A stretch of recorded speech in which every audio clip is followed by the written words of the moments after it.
સામે દીવા થાય, પછી આ સંધ્યા પાઠ થાય. સંધ્યા પાઠ કબીર સાહેબનું સાધના માટેનો રસ તમને માહિતી શેરો છે. સંધ્યા પાઠ જો તમે એના ઉપર એક એક કડીના ઉપર એક એક શબ્દ ઉપર ધ્યાન દઈ અને સંધ્યા પાઠ કરવા બેઠો તો કબીર સાહેબમાં તમારે મેં 4 આંગળનું છેટું રહે, ખૂબ છેટું નહીં રહે. તમને ક્યારે મળે ક્યારે મળું એમ કબીર સાહેબ કહેતા એવું સંધ્યા પાઠનું રહસ્ય છે. આવો સંધ્યા પાઠનું મર્મ છે, આવો સંધ્યા પાઠનો પ્રભાવ છે. અને હું તો કહું સંધ્યા પાઠ તો ભવસાગરની નાવડી છે. જો ભૂલમાં બેસી ગયા તો યાર પાર જાગતો જે બેઠો તો શું વાત કરવી.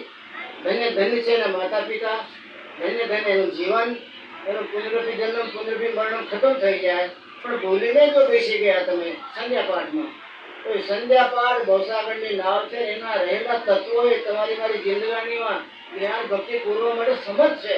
જ્ઞાની ભક્તિ જેની જીવનગાનીમાં પુરાઈ ગયો પછી યમરાજાના હાથ ન અડે, કાળકર્મ ન અડે, એને ગતિ મોક્ષની કઈ જરૂર નથી. એ પંખ વિના આકાશમાં ઉડે પરમાત્માના શબ્દોના ખોળા મળે. એવું એનું મહત્વ છે સંધ્યા પાઠનું. મેં દરેક તમને પૂછીને કોઈને, આપણે તો ઘરના છીએ ને, તમારા મારામાં સંધ્યા પાઠ રોજ કોણ કરે છે? કબીર સ્વામી સાક્ષીએ બોલજો. તમારા બેન સાહેબ નથી કહેતા હું. કબીર સ્વામી સાક્ષીએ 2 હાથ ઊંચા કરીને આકાશના ધણીને સાક્ષી પૂરો. સંધ્યા પાઠ કોણ કોણ કરે છે? ધન્યવાદ છે. જેને હાથને ઊંચા કર્યા એને ઊંચા કરવાનો મોકો મળે એવો કરજો ક્યારે. તમારી જિંદગીમાં સંધ્યા પાઠને મુખ્ય જીવનનો ધ્યેય બનાવો.